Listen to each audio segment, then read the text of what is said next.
Hello, this is Lavaniel Cosplay, and today I'm going to bring you a tutorial on how to build EVA foam skulls from World of Warcraft in that style.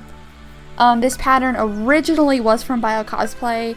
I purchased it on Etsy for a few dollars, and I built it in paper and ended up modifying the pattern to be less pieces and be more flat, so it would take only one stream of glue to put it together. I didn't like the way the pattern was kind of streamlined. It was for real animals, and I wanted the World of Warcraft style, so I ended up redrawing it and giving some fullness in certain places, making it more cartoony in certain areas, and then I cut the pattern out. This pattern is really good for use in things like building knee armor, elbow armor, pauldrons, that's the case I'll be doing. For your belt. So all of these will be used in my current Death Knight cosplay, which I am working on as of 2018. These patterns will be available for purchase on my Etsy store soon, so stay tuned. And make sure it fits the body part you're going to be sticking on. There's nothing worse than having a piece of armor that is like way too small for what you're doing it or going to be making it for. As you can see, I am talking to the camera. This in fact was my Twitch stream. It's kind of awkward, but you know. The choice of EVA foam I recommend is 10mm EVA foam, which I have purchased from TNT Cosplay.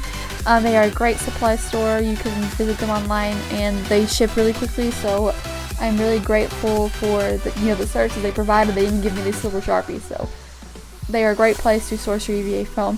But I generally think thicker foams are better for these skulls because thinner foam will kind of just wear down and warp out of place, but these bigger, thicker foams will be able to hold the shape and the wear and tear of wearing this costume. And be sure to trace very carefully. There's nothing worse than having a lopsided skull or a floppy skull or anything. You want to make sure you are drawing good straight lines. It is crucial. And the mirroring on the hot dog style paper has made this really even, so I think that's a great technique. So for whatever skull you are drawing or intend to draw, or if you want to even change my own pattern, this is how you would do it.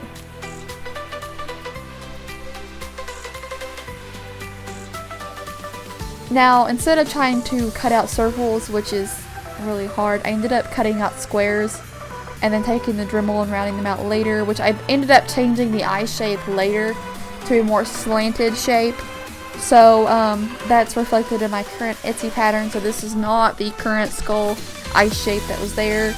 After I looked at the pieces they were done, I was like, man, I like the rounded shape. So it's all about seeing your work as you go and changing it to make it more favorable to what you want to build.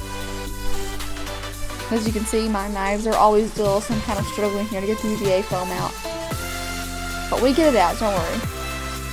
After that, I take a soldering iron and I burn in the teeth and details like kind of these jaw lines, forehead lines, anything else. I had plans of sanding this in detail, but this was going to take forever, and to be honest, it's a Warcraft skull. We're looking for that cartoony look. We didn't want it to be super hyper realistic. So then I take a sanding stone, which is a Dremel attachment, and I use it to kind of round off the burnt edges. It makes it really smooth without kind of dremeling it down flat. So I think it's a really good tool to kind of smooth it out while still being kind of jagged. It's just a really good technique. So I've done this on all the rest of the skulls. I made a lot of skulls in the stream, guys. I like skulls. Oh yeah, no, I guess I'm still doing that. So yeah, just be sure you check all over your piece and make sure the teeth are the way you look on. Some of them are a little bit crooked, and I think that just gives it character. Now I take the Dremel and I kind of Dremel around the edges and clean everything up and make sure that it's as pretty as it's going to be before I start gluing. This also helps the barge cement have a good base for it to stick to. You do not want it to be stuck to foam. It's just been kind of ripped apart, because then it just glues funny. And you don't want your skulls to glue funny.